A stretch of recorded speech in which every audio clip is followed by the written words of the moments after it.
Well, honestly, it's not a very smart strategic decision. The rules, the game, the players of the game, it changes constantly on all these platforms. And top of funnel growth really comes from what I would call I am a professional creator. I want to scale memberships. If you don't design a good experience, you're not thoughtful about it, but you don't know what they're thinking, and everybody is different. And for so many communities, there is no response to that. Almost no response. What an uncomfortable, terrible first reaction where you're like, I don't think I'm welcome here. Today we welcome Jay Clouse, the founder of Creator Science, who helps creators earn a living and become professional creators. And I use the term professional creators very specifically because there are a lot of people who help you begin creating and a lot of resources for the more beginning content creator. But what I'm really trying to do is help the people who have already decided they're going to take a lot of time in making stuff, turn that into a lifestyle and a business that actually supports them and their family. Jay has interviewed some of the biggest creators on the planet like Justin Welsh, Paddy Galloway, John Josiah, Sean Cannell, and so many more. In 2023, Jay was named Content Entrepreneur of the Year by The Tilt, and Creator Science snagged the 2022 Signal Award. With more than 50,000 plus newsletter subscribers and over 2 million podcast downloads, Creator Science stands tall as the leading voice in the creator economy. Stay tuned for YouTube insights you won't find anywhere else. This is the Playstack podcast, where we talk about everything YouTube growth. Without further ado, let's welcome the man, Jay Clouse. So Milan's been listening to your podcast for, I think, quite a while, a year or so, right, Milan? And then like your name pops up in our Slack channel quite often, and so Milan put me onto your content as well. And I'm curious, like one of my biggest questions is, most companies in the creator economy, they tend to focus on one platform, right? So for example, us at Playstack, we focus on YouTube. You've got like Ali Abdul's PTYA also focusing on YouTube. You've made a conscious decision to focus on and help the entire creator economy. What was the reasoning behind that, as opposed to focusing on one platform? Well, honestly, it's not a very smart strategic decision. It's very, working, very though. difficult. In a way, but it took a long time because, the word creator is very broad. I have this audacious goal of when somebody talks about creators, I want them to think about creator science. And creator is a very broad, encompassing term. It could be a YouTuber, it could be a podcaster, it could be a blogger, it could be someone who's just doing Instagram or TikTok or Twitter or LinkedIn. All of these things are platforms that creators use. And at some point, most creators end up branching out and touching a lot of these platforms. And that's kind of where I was most interested personally, was helping somebody who was really building like a full stack media company across these different platforms and saying, here's the most efficient way and effective way to build that lifestyle. And of course, to teach multiple platforms, it means that I have to be pretty good at multiple platforms as well, which again is very, very challenging because each of these platforms is a dynamic playing field. I really think about it. And the rules of the game, the players of the game, it changes constantly on all these platforms. So to try to stay up to date and abreast of how lots of different platforms in the creator space works, it's a tall order. And that is what I have chosen to try and do. Mostly because I was ignorant at the beginning of how difficult that would be. And now because it would just be so boring to me otherwise. Like I would be repeating so much the same stuff over and over and over again. Now that I am spanning multiple platforms, there's always something different and changing that I can speak to. Whereas on any particular platform, typically like things are the way they are and they kind of stay that way for a while. So this gives me the ability to kind of bob and weave and be a little bit more holistic. Yeah, And- I mean, it makes sense. Like with YouTube or with every platform, I could probably, let's say with YouTube, I could talk for an hour on how to grow a YouTube channel. And then I've covered probably like 98% of how to grow a YouTube channel in that hour. And then the rest is kind of just focusing on that 2% tweaking. Whereas if you're focusing on all the platforms, then like you say, you have a lot more to talk about. Yes, and it gives me the ability to say, now should you do YouTube? Like, does that make sense in the context of what you're already doing? Like a lot of people, if you're teaching YouTube, you are assuming that this person has already made the decision and that it's a good decision that they should pursue YouTube in the first place. And where I'm focusing, most creators that come into my world, they're already doing something somewhere. And so I can take the approach of, does this make sense? Like, is this a good strategic decision for what you're trying to achieve as a creator to make this a viable business for you? Sure. Do you do this all by yourself, or you build out a team over the last few years? Team's grown a little bit. My wife just came into the business full time. So now the business technically has 2 full-time employees, myself and my wife. We have a video editor who is semi full-time, but he's freelance. We have a thumbnail designer who's freelance. We have an audio engineer who's freelance. And I also have a virtual assistant who is freelance. So we've built out the team a little bit. For what we're able to accomplish, I think we've stayed quite lean. But we are in kind of this moment where I don't foresee wanting to hire any more full-time employees, personally. That would come with some structural changes to the business to even accommodate that. But you get to a point as a creator where you have to decide, like, is your aspiration to build a team? Because you might have a wildly profitable business that is doing great for you and maybe your small team of freelancers and partners. If you start to hire full-time employees, it's not just like a little bit more revenue you have to bring in. Like, you have to start really exponentially growing revenue to support a growing team. And you have to ask yourself, is that worth it? Is that the type of business that I want to build? And for a lot of people, the answer is yes. And that's smart, because that's creating enterprise value that you could then go on and sell to somebody else. I don't know that I see a future where I sell this business. And I think it's more interesting to me to create the most profitable, lean version of this with a team that we have, with the caveat that I could see myself hiring another freelance editor or like short form specialist. I get pitched on short form stuff constantly, and all the pitches are garbage. So if you are going to hear this and pitch me on doing short form for me, do some work to prove that you can make something unique and good. But those are the only 2 things that I can imagine bringing onto the team.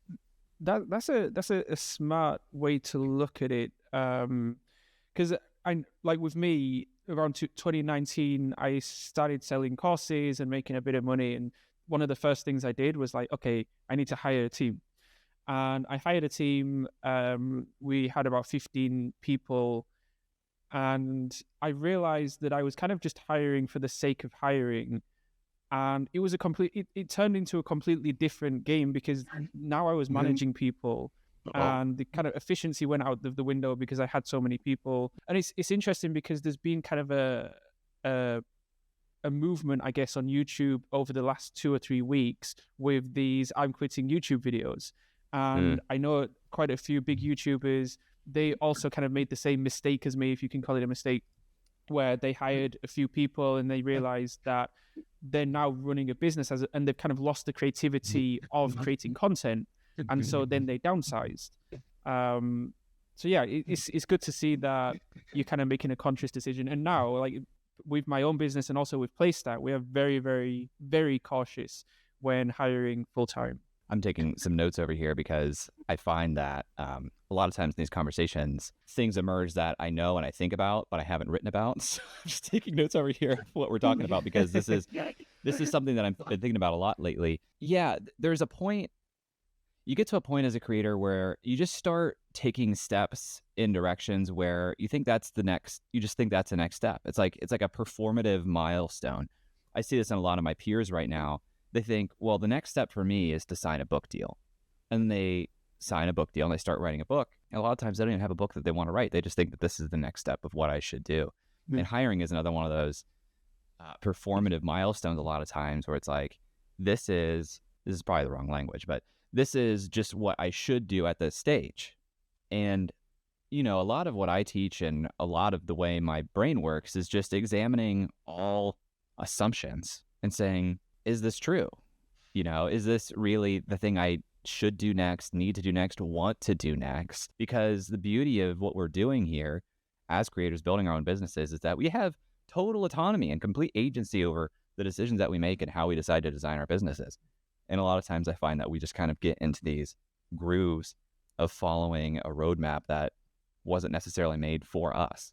I as a first-time agency owner, and the thing is, we also live in Vietnam, where manpower is a lot easier to acquire than in the West if you want to do it in-house and full-time and stuff like that. So it's easy to get into that trap, let's say, of hiring. Like, I remember at one point we were at 15 people and we were like, do we need even half of these? And then we scrapped half of it and we went fully remote from there on.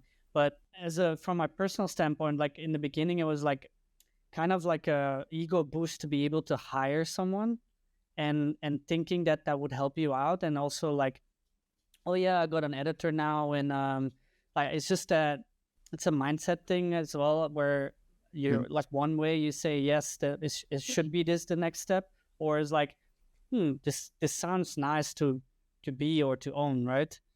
And I think a lot of people are also falling into that. We also had the office, and the office, you've got the rent to pay, and then the rent was not actually that much, but then you've got all the other payments that go with rent as well. Like we had to pay for security, water, electricity, interior design. Like there were so many costs. But once we downsized and we're now working relatively remotely, we're a lot more lean. But we made quite a few mistakes before we got to where we are now. I find that financial constraints are often the enemy of your best work, because you aren't thinking about how can I do my best work. You're thinking about how can I fulfill my financial constraints. And a lot of times fulfilling your financial constraints isn't doing new innovative things. It's saying, what do I know we can do well and quickly? And how do I get one of those projects in the door in order to pay for what we need to do? So it's a real skill to exercise restraint over what you're doing and try to prevent financial constraints from really being the tail that wags the dog. Yeah, I'm noticing that with sponsors. I don't like doing sponsors because it's kind of like you're trading time for money, but at the same time, the business kind of needs it to keep the business operating. So it's kind of a double-edged sword, really. Yeah, I have an interesting love-hate with sponsorships as well. I think they can be done really well in an additive way, but like I had a conversation last week with a potential sponsor, and what I realized from the conversation was the best partnership I can recommend to the sponsor is something where I am creating bespoke content that really shows the value of their product and is a compelling kind of case study look at that product. But that would necessitate creating content for the purpose of selling the sponsorship. And I'm just not really interested in doing that. I'd much rather figure out who is a good partner that aligns with the content that I'm already creating, because I want to, from a strategic standpoint, create things that are best for the business and the enterprise and find sponsors that aligns with, rather than create things that are best for the sponsor and create content to align with that. It's a little bit different, but it starts putting you down the path of, who am I serving here? Am I serving the sponsor? Am I serving the audience? Am I serving the enterprise? And if you're not careful, it's not a whole lot different than doing client work, where the things that you're making provide value to the client, but aren't actually building unique, enduring enterprise value for the business. That's a good insight. So the team is still quite small for you. So because you're doing 1 million platforms, how do you manage your time? And like, what do you focus? Like I saw one of your, I believe your either Twitter posts or LinkedIn posts where you broke it down recently. But like, what is your main focus these days? Well, the main focus, I would say there are two things. On the financial front, the main focus is making sure that I'm providing a great experience inside my membership community, the Lab. That's a community of 200 professional creators. It's the main financial engine for the business. So if I want the business to stay healthy and to grow, I need to make sure that product experience is good. For the rest of the business, the main focus is publishing each week and hitting my publishing goals, and really there is kind of a level of priorities to that. I haven't missed sending an email newsletter in 7 years. I send at least one of those per week, but often two. Publishing the podcast weekly, I've maybe had 2 weeks off of that in the last 4 years. And then the YouTube channel, which I'm lucky my editor and producer really heads up that effort for the most part. So that's mostly off my plate. But outside of that, I try to publish daily on X, daily on LinkedIn, daily on Instagram. So it's a lot. But if I'm doing those things of providing a great membership experience and publishing useful free content, the business tends to grow. It's interesting because we just a couple of weeks ago we had April in Alter on the podcast, and when we talked a little bit about burnout and how with creators, it's one of the, most creators, if they've been creating regularly for a year, 2 years, I think most of us have experienced burnout. And you're creating a lot of content. What's your strategy against kind of combating burnout or kind of preventing it? We're actually, our newest video on the channel is about this very topic. It's with Dr. K from Healthy Gamer GG. It might air today as we're recording this. It might be tomorrow. But I have kind of a touch the stove approach to burnout. So hear me out here. You don't know as a kid to not touch the stove until you touch the stove. But once you touch the stove, you're like, I'm not going to touch that ever again.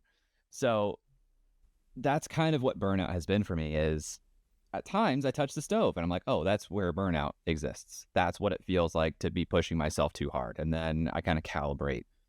In several cycles of doing that, to be honest, I probably felt some level of burnout a dozen times over the last 7 years. I don't know. I don't think that'd be crazy to say. And you just get a little bit better at identifying some of the signs earlier and earlier on, and then saying, let me slow down. So I think I've gotten better at identifying some of the signs. It's like a joylessness in what I'm doing. It's like being unable to have fun. Like sometimes I just forget how to have fun. It's feeling like really tired during the day. So it's all of this. Really, though, it's the joylessness. If I start feeling like I am not enjoying this at all, and I, in fact, can't find anything that makes me feel like I'm enjoying myself, that's a big, big problem. And I tend to just not publish for a week maybe. Or, the magical thing about creating for as long as I have, if I feel like not publishing, I don't actually have to not publish. I can actually go back to the archives and find something that I wrote forever ago, dust it off, put it back out, and nobody notices. So it's really giving myself breaks when I need to. And I wish I had better advice than that. But, I really do feel like I've gotten to where I am because I have been relentless in publishing for 7 years. And it's hard for that to be true. And for me to also say, and I never deal with burnout. No, I do. And I get a little bit better at dealing with it. And that's just kind of the way it is. A lot of people, though, I realize they can't cope the way that I have. And when they hit burnout, it knocks them on their ass for longer than it does for me. So you gotta know yourself. Like, really, this is a key to life generally. You've got to know yourself. You've got to identify when things are not where you want them to be. And you've got to figure out when those circumstances happen, how do I come back from it? And you get a little bit better at that every year that you get older. Yeah, I think one of the biggest things for me is like if I'm procrastinating or putting off a video, and I keep doing that, then that's like one of the earliest signs of like I need to sort of like I'm probably moving more into burnout. For me, also delegation, like delegating out as much as possible in terms of like the editing process, for example, with YouTube videos, or the scheduling process, things like that, so that I'm just focused on the actual content itself. And then I've got like other people that are doing the kind of more operations, I guess. Yeah. Good. Yeah, I think it's a good idea. I mean, the more that you can insulate yourself from the parts of the work that are not your zone of genius and do not give you energy, the more resilient you're going to be to challenges, because you're going to be spending your time on the things that uniquely you can do, that you're having the most fun doing. But it gets back to that same question we kind of started this conversation with, which is kind of resource allocation. Do you have the resources to bring to bear so that you don't have to use your time to do the things that you don't want to do? And again, the more time you're in this, the more resources you tend to generate and the better you are at doing that. But, you got to have patience. It's a long game. A lot of people enter this world with a feeling like time is working against them and they just can't get enough time. I really try to approach things as time is working for me. The longer I survive, the longer I'm going to be able to survive. The longer I make it, the easier things become. So I have a very positive relationship with time now, whereas I think a lot of people, they're very impatient. The way I look at that is, even though I have a whole, so I do the operations sides at Playstack, and I have probably a dozen editors working alongside us, but yet I wouldn't mind doing some editing here and there, purely because that's an experience that you take with you that can help you further on. And that's with anything. Like, even if that task, momentarily looks not fun to do, for me to make that fun is to okay, I'm going to learn from this. I'm going to become better from this. And I'll be able to implement better strategies or better skills and better results out of that. And that's really a mindset shift I had to make with repetitive work, especially after, I'm probably the youngest of all of us here. I only just realized that, I've been doing certain things for years, and then you start really dreading certain things. And it's hold on, because of that, we are able to do this now way more efficiently and way more cost effective or better at all. Yeah. So, Jay, you touched on that the community is obviously the most important thing of your business. What is, according to you, a healthy community, and how do you maintain that? It's one of the hardest product experiences to build and maintain. When I think about a membership or a community, I guess, I would say membership. When I think about memberships, I think about it as a spectrum. And on one end, you can have a content-forward membership where the value of it is really in the content you're creating. And on the other end, you have a membership that's predicated on relationships and peer-to-peer connection. Either one is viable, but people tend to lead with one or the other. A lot of times you have aspects of both, but people tend to lead with one or the other. And the lab is more on the peer-to-peer side of things, because what that space is meant to be is this very rare, I couldn't find a space like this, a place for professional creators who are usually spanning multiple platforms to really experiment, share the results of their experiments, and learn from each other quickly and in real time. To do that really well, you have to create an environment that people enjoy spending time in and investing their time into. Because when you're on the peer-to-peer side, a lot of things are out of your control. You can't force people to spend time there. You can't force people to make posts, start conversations, share comments. So it's really like a garden. You have to treat it like an ecosystem that you create the right environment and conditions for the things that you want to happen. And that's the biggest challenge of it. If you do it well, I find that it's very differentiated. You can charge good prices for it, and it's sticky. It's retentive. People want to stick around, but it's really hard to do. So, I try to make it so that anybody who does put effort and time into showing up in the community immediately or very quickly feels like that was a good decision for them. And that sounds really simple, but if you think about any community experience you have had where you have made a post, it might have been your first post in the community where you introduce yourself. Most of the time, you hear nothing. You get almost no feedback, and rarely, if you do get feedback, is it quick. So what we really try to focus on in the lab is great help, a great experience when you do ask for help, and to do it very, very quickly. And that's pretty time intensive because you have to be aware of all the activity that's happening in real time so that you can jump in and intervene as quickly as possible. Do you have people helping you with channel management or channel success management? Not until about 2 weeks ago. Now that my wife is in the business, she's lending a hand. But for the first, 2+ years, it was just me. And because of that, I limited the number of people that could be in there so that I could manage it. That's where the 200-person cap on the community came from, was that felt like what I could manage as one individual and still have time in my life and business to do all the other things that I wanted to do. If you only are running the community, you don't have a lot of time to create content and invite new people into the community. So I really had to set it up so that I had time to provide the conditions, create the experience that I wanted, while being able to maintain the publishing work that I wanted to do. With your community, your mission is to help creators essentially earn a living and become professional creators. what are you finding the biggest bottlenecks within the community? Like, what are the problems that you're hearing again and again with your community? Well, the goal of the business, the mission of the business as a whole, is to help people become professional creators. The community itself is actually a community for people who are already professional creators.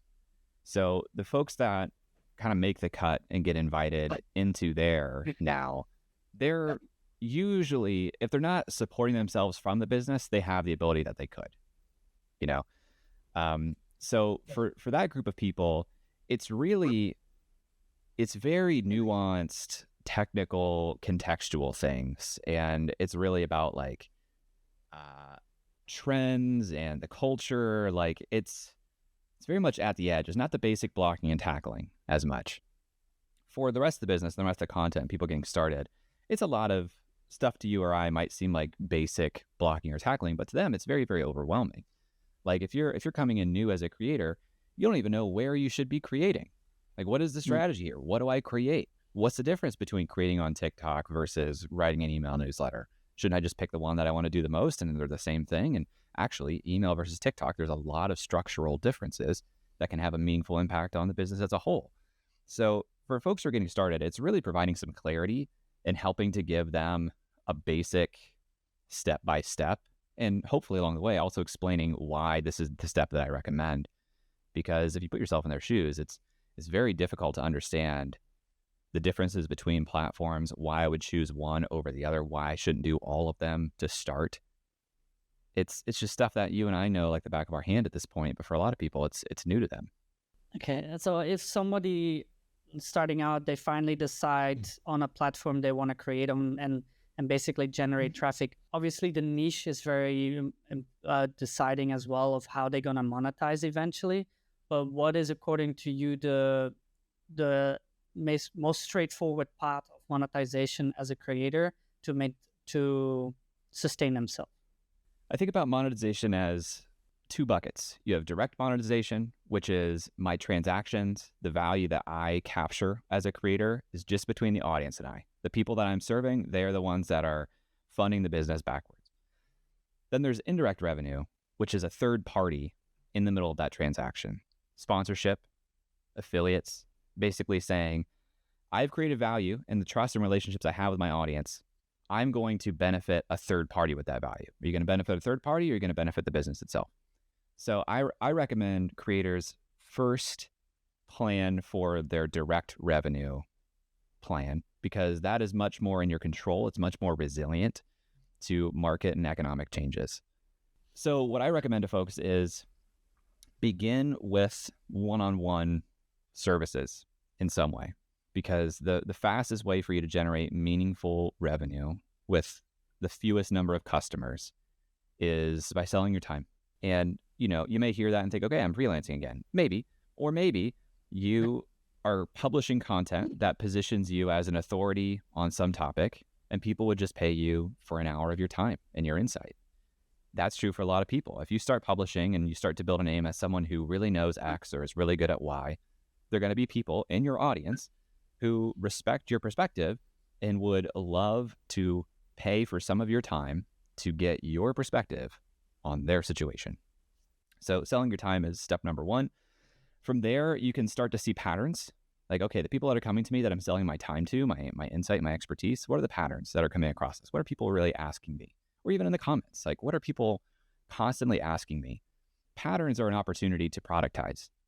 Maybe that is a digital product like a course. Maybe that's a live cohort. I'm a big fan of doing live cohorts as your first product, even if you think that you want to make a self-paced version of a course at some point, because you really test the material before you then set it in stone and produce it. So services to an initial product.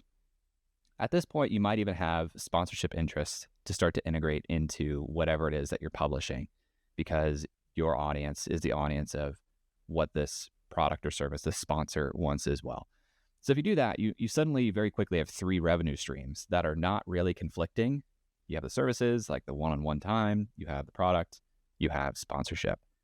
And with that, some combination of that should afford you the ability to continue to create and get even more choosy on how you go forward.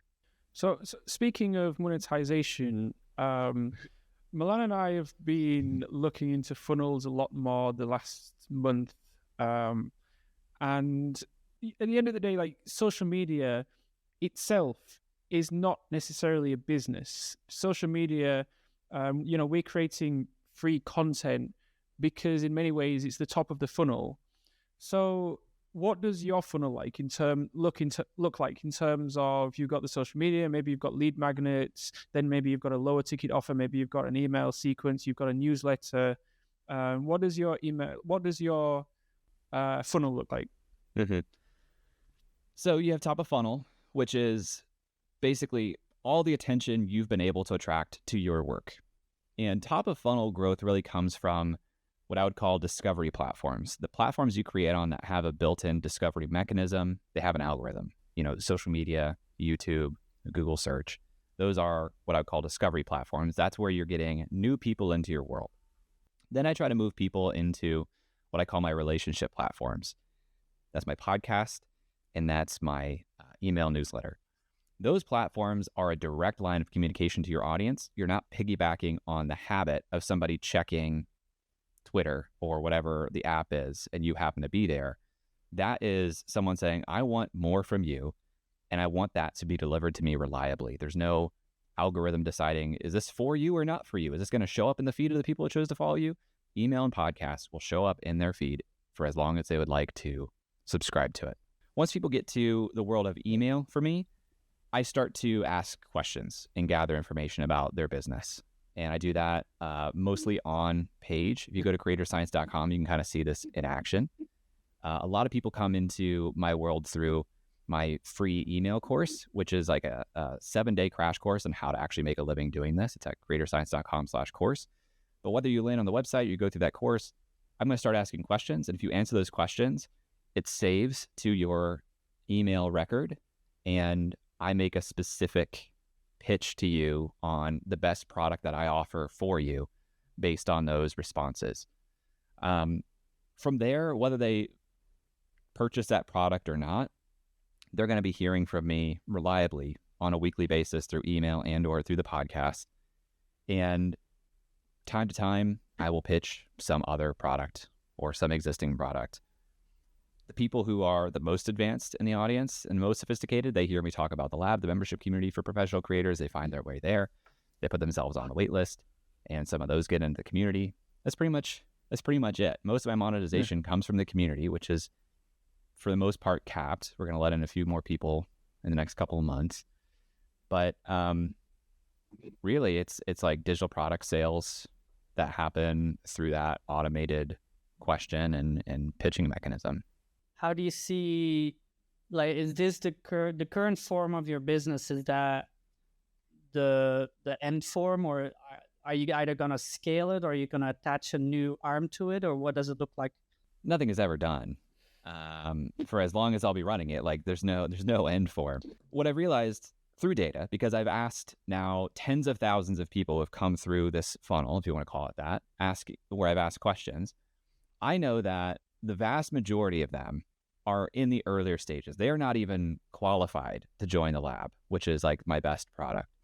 So the next stage is actually developing an earlier stage membership that, instead of being on the member, like the peer led connection side of things, will be more on the content side.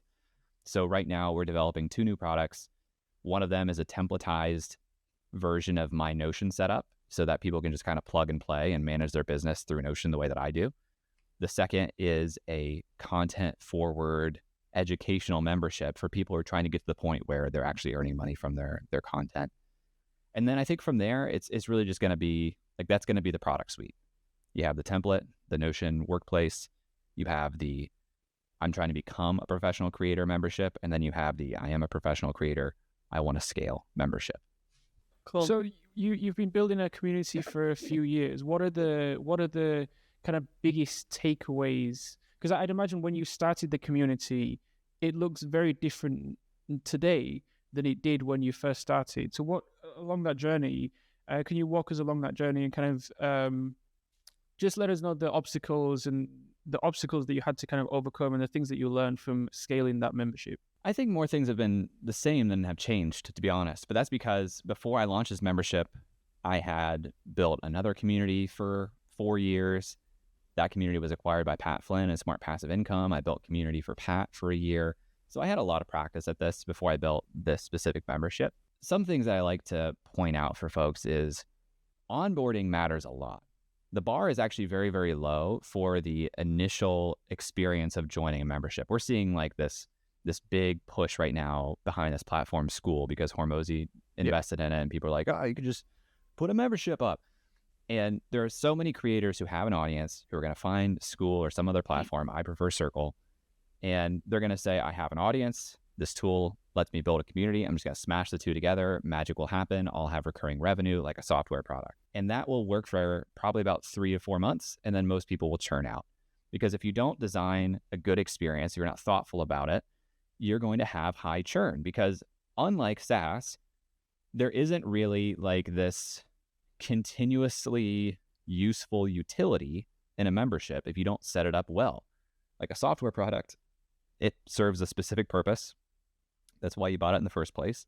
And as long as it continues to serve that purpose, you're going to keep paying for that software product. But again, in a membership, the value is coming from either your educational content, which we can consume and no longer provides value to us, or it comes from the relationships in the community, which could cease to exist if you don't create a space that people continue to invest time into. So we're going to see a ton of new communities and a ton of churn because most people won't have a specific purpose for the membership to say, this is why you should join. This is what you can expect to get out of it.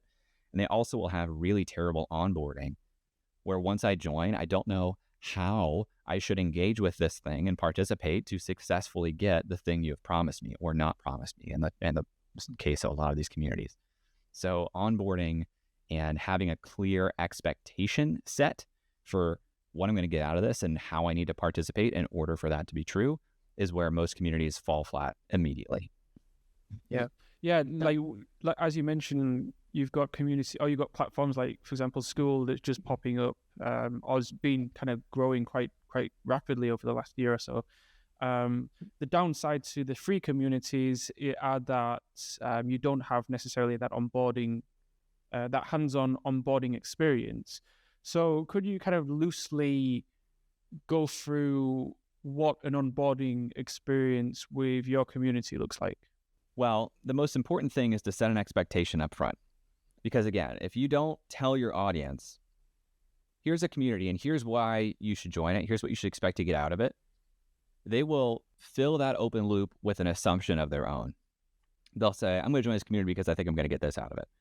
But you don't know what they're thinking, and everybody is different. So if you don't set a clear expectation, you don't actually know how to succeed and fulfill the expectation of the individual, then you're going to see high churn. High churn is a signal to other members that this is not valuable, and they will consider leaving as well. So setting an expectation first and foremost. At the point of purchase, the individual has the highest level of excitement, but also anxiety. And they're hoping to quickly feel like that was a good decision, because at that point, they are operating on trust and hope. Like, I trust Jay. He says this is going to be awesome. I believe him. Swipe the card. I hope I didn't just make a mistake. Most people at this point will just throw you into the digital community space like an open playground and say, all right, all this stuff's here. Have fun. And that's overwhelming. It's difficult to know, where do I start? Where do I go? How do I use this stuff? This playground looks different than playgrounds that I've used in the past. And the person thinks, this is too much. I'm going to come back later. If they think that, they have not built any type of association or habit around checking into that community. They may never come back again. They might forget about the subscription and let it renew for a couple months because they'll think, I just got charged for that. I forgot about that. All right, I need to get back in there and figure that out. Nothing changes. Another month passes. Now they've had 3 recurring charges on this place, haven't used it. Really bad experience. So when somebody comes into the new playground and they've swiped their card, you want to take them by the hand, basically, however you want to accomplish this. You can do it very manually if you have the capacity and it's a small community to reach out to them, or you can build a really great onboarding experience in an automated way to say, hey, you're here, welcome, excited that you're here. As a reminder, this is what you should expect. From here, please take this next step, because anytime somebody is starting to engage with something new, there's this constant recurring question of, okay, now what? Okay, now what? Okay, now what? Until they understand the space and until they're getting value that they're hoping for out of it. So in my community, this is not known at the point of purchase, but the first thing that happens when somebody starts a subscription is they are given a direct link to my calendar and says, hey, schedule a 20-minute welcome call with Jay. They don't know that's going to happen, but that's a pretty good first experience for somebody who's buying into this place a lot of times because they know my work and they trust me. And it's, okay, hey, we're going to welcome you in here, schedule a 20-minute call with Jay. If they do not follow any more of the onboarding, by the time we have our 20-minute call, I can intervene personally and see, hey, you haven't introduced yourself. Hey, you haven't finished your profile. Hey, you haven't checked out this thing over here. Or maybe you should check out this. I can help them wayfind and figure out where they can start to get value based on what I know about their business. But they schedule a call, they get into the community, video pops up, welcomes them to the community, tells them to finish their profile. They finish their profile, then they're directed to go through our onboarding process, which is a course, actually, a short course that teaches them how to use the things here in the space. So I'm just constantly answering the question of now what, now what, now what?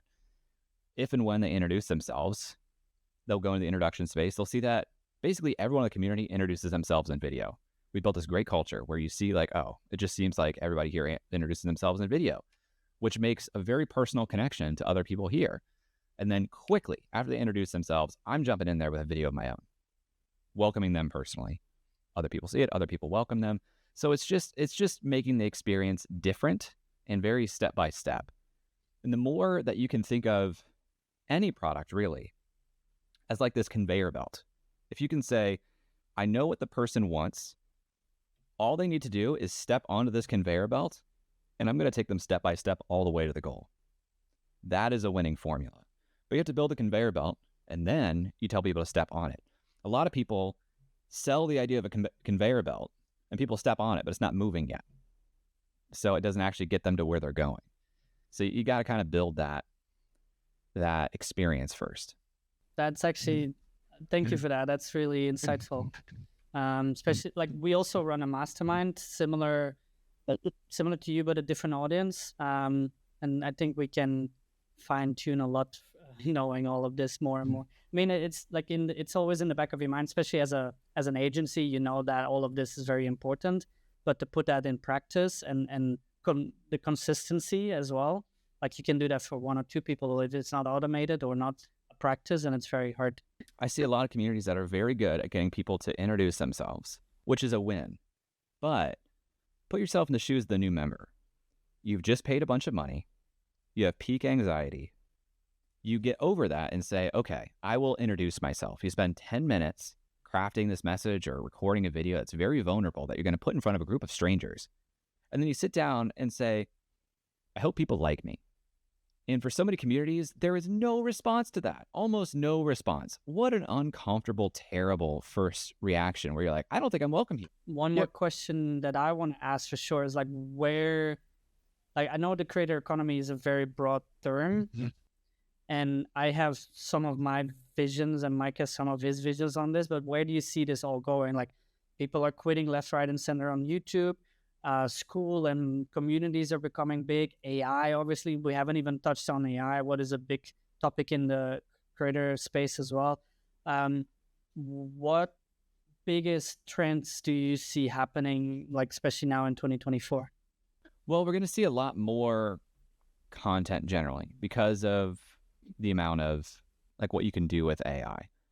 But most AI content will be instantly recognizable as AI content. It's not going to be interesting. Like what's going to be more interesting now is people who just stand out and are different. And I think, especially as audio and video AI get better, we're going to be looking for something real. We're going to be like, is this real? We don't want to question whether something is real or not. So the more human and authentic that you can be, I think that's actually going to become even more of an advantage as people chase AI as a means to publish more volume. Like every abundance creates an adjacent scarcity. It used to be because we have scarce time, it was rare to be able to create an abundance of content to show up everywhere. Now it's a lot easier to create an abundance of content. So what's the rare, scarce thing? It's going to be like something that creates an emotion in you, a response, something that connects to your humanity. And I look at that and I say, great. I see all this AI stuff and I've touched almost none of it. And I don't really plan to, because I'm not trying to throw out a ton of volume. I could do that. And there might be some short-term gains because there's still a little bit of a rarity of being able to show up everywhere in a high quality way. But as that gets easier and easier, it's not going to be scarce. It's not going to be interesting. I would rather continue to do things that are different in the way that I think, in the experiences that I have, and the emotional responses I create, the relationships that I build. So I think people chasing AI as a means of publishing more content is largely a fool's errand. The other thing that I see in terms of trends and where things are going, I don't think the problem of sustainability goes away. Like, a lot of the reason people are quitting YouTube is like, I just can't keep up with the things that I've been doing because it wasn't designed in a way to be sustainable. They might have built their lives in a way to sustain it as long as they can, but if something is not sustainable, it literally means that it can't persist forever. So you'll see a lot of people who don't think of their content business as something they want to design to be sustainable. At some point, it will no longer feel sustainable. They'll burn out, they'll quit. I have been doing this for 7 years now, and I've had a lot of friends and peers who joined me along the way or started when I did, who were doing great things. They're making great content, better content than me in some cases, and they've quit. And it's just, the longer you stay in the game, the longer you're probably going to stay in the game. It's something called the Lindy effect. If you plan and build systems to be sustainable and right-sized in your life, where you want them to be, then things will be okay. I'm married. I have a kid on the way. I think a lot of the reasons people burn out is because they build these huge expectations and machines behind their content when they are single or don't have a family. And then as they aspire to have a relationship or family, it just doesn't fit anymore. If you plan in the beginning to right-size this so it's sustainable into a future where you don't want to travel or you don't want to, take time away from your kids, then you can keep doing it. And I hope to be a voice in the sea of voices that helps people do that sustainably from the beginning. Awesome. Thank you so much for joining us on the Playstack podcast. Where can people find you the best? If this resonated with you, I would recommend going to creatorscience.com/course. It's a free email course to help you find an efficient way to earn a living as a creator. But otherwise, since you're a podcast or YouTube viewer, just search for Creator Science in your favorite player and you'll find me there. Awesome. Well, thank you so much, Jay. Thank you so much. Yeah, we appreciate your time. Thank you.